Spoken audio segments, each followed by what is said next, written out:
नमस्कार दोस्तों, स्वागत है आपका हमारी एपीएस क्लासेस में। चैनल पर अगर आप नए हैं तो चैनल को सब्सक्राइब, शेयर, कमेंट, लाइक करना बिल्कुल ना भूलें। साथ ही घंटी का निशान आएगा, उससे अवश्य दबाएं, जिससे कि हमारी अगली वीडियो सबसे पहले आप तक पहुंचे।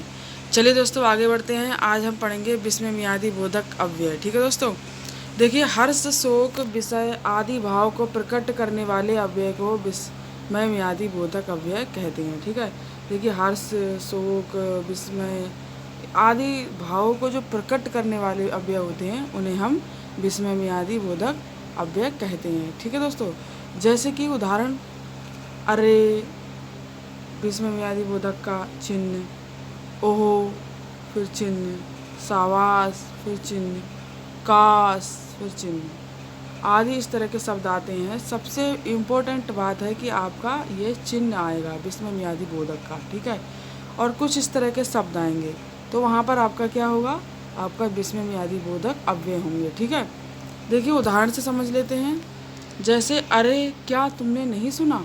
ठीक है, तो इसमें जो अरे है ये आपका विस्मय प्रकट कर रहा है। ठीक है, क्या कर रहा है, विस्मय प्रकट कर रहा है, तो यहाँ पर आपका विस्मय मियादी बोधक होगा। ठीक है, एक तो अरे लिखा है, ऊपर से आपका एक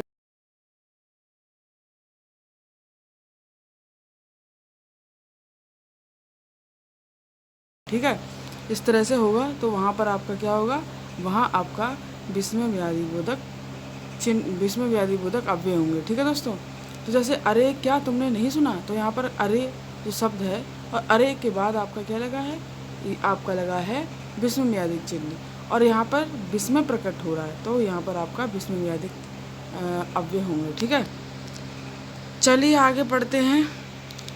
अब है विस्मय मियादी बोधक के कार्य। ठीक है दोस्तों, विस्मय मियादी बोधक के कार्य क्या होते हैं। देखिए, सबसे पहला कार्य होता है हर्ष सूचित करना, दूसरा शोक सूचित करना, तीसरा आश्चर्य सूचित करना, चौथा तिरस्कार एवं घृणा सूचित करना, और पांचवा स्वीकार एवं अनुमोदन सूचित करना। ठीक है दोस्तों, चलिए आगे बढ़ते हैं।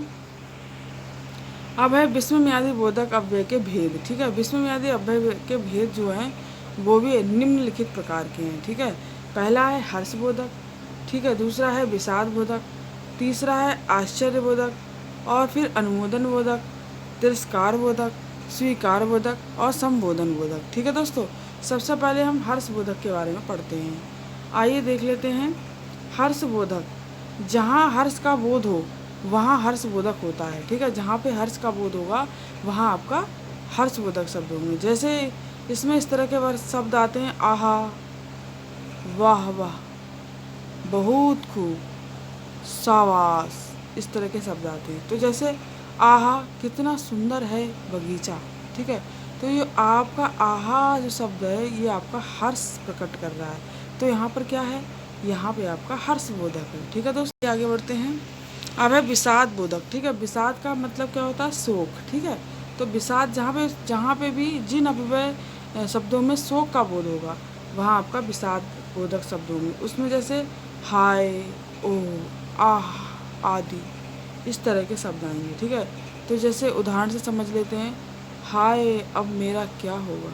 ठीक है, तो जो हाय है ये विषाद प्रकट कर रहा है, ये शोक प्रकट कर रहा है, तो यहाँ पर आपका विषाद बोधक शब्द होंगे। ठीक है दोस्तों, चलिए आगे बढ़ते हैं। अब है आश्चर्य बोधक। ठीक है, आश्चर्य बोधक क्या होता है, आश्चर्य बोधक, देखो, जहाँ आश्चर्य का बोध हो वहाँ पे आश्चर्य बोधक शब्द होते हैं। आश्चर्य बोधक विस्मय मियादी बोधक शब्द होते हैं। ठीक है, जैसे कि आपका अरे तुम कब आ गए, तो अरे जो है वो आपका आश्चर्य प्रकट कर रहा है। ठीक है, तो अरे तुम कब आ गए, एकदम अचानक से आश्चर्य प्रकट कर रहा है, तो यहाँ पर आपका आश्चर्य बोधक होगा। ठीक है, इसमें कुछ इस तरह के शब्द आते हैं जैसे क्या, रे, हैं आदि। ठीक है, चलिए आगे बढ़ते हैं। अब है अनुमोदन बोधक। अनुमोदन बोधक क्या होता है, जिन अव्यय शब्दों में अनुमोदन का बोध हो। ठीक है, जिन अव्यय शब्दों में अनुमोदन का बोध हो वहाँ अनुमोदन शब्द होते हैं। जैसे उदाहरण, बहुत अच्छा, हाँ हाँ, ठीक आदि। ठीक है, चलिए आइए उदाहरण से समझ लेते हैं। हाँ हाँ, तुम ठीक कह रहे हो। ठीक है, तो यहाँ पर हाँ हाँ है, ये अनुमोदन प्रकट कर रहा है। ठीक है, ऐसे बहुत अच्छा, तुमने खाना गरीबों में बांट दिया, तो जो अच्छा है ये जो है आपका अनुमोदन प्रकट कर रहा है। ठीक है, ये दोनों शब्द आके अनुमोदन प्रकट कर रहे हैं, तो यहाँ पर क्या होगा आपका अनुमोदन बोधक शब्द। आगे बढ़ते हैं। अब है तिरस्कार बोधक। तिरस्कार बोधक या घृणा बोधक। ठीक है, देखिए जिन अव्यय शब्दों में तिरस्कार का बोध हो या फिर घृणा का बोध हो, वहाँ आपका तिरस्कार बोधक शब्द होते हैं। इसमें कुछ इस तरह के शब्द आते हैं जैसे दुर, छीक, छी आदि।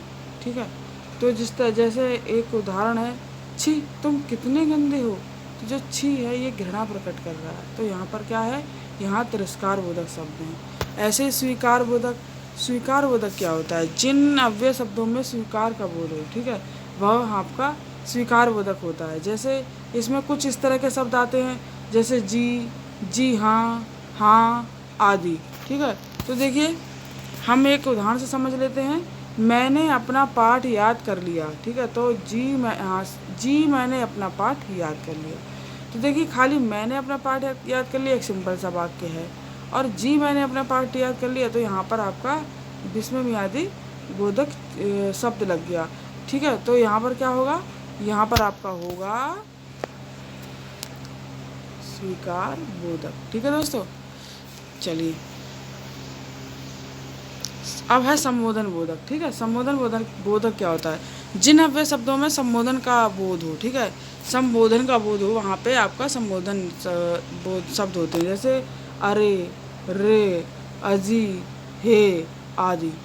चलिए आइए दोस्तों उदाहरण से समझ लेते हैं। जैसे हे राम मेरा मार्गदर्शन कीजिए, तो इसमें हे शब्द जो है वो संबोधन प्रकट कर रहा है। ठीक है दोस्तों, तो यहाँ पर आपका क्या होगा, यहाँ आपका संबोधन बोधक शब्द होंगे।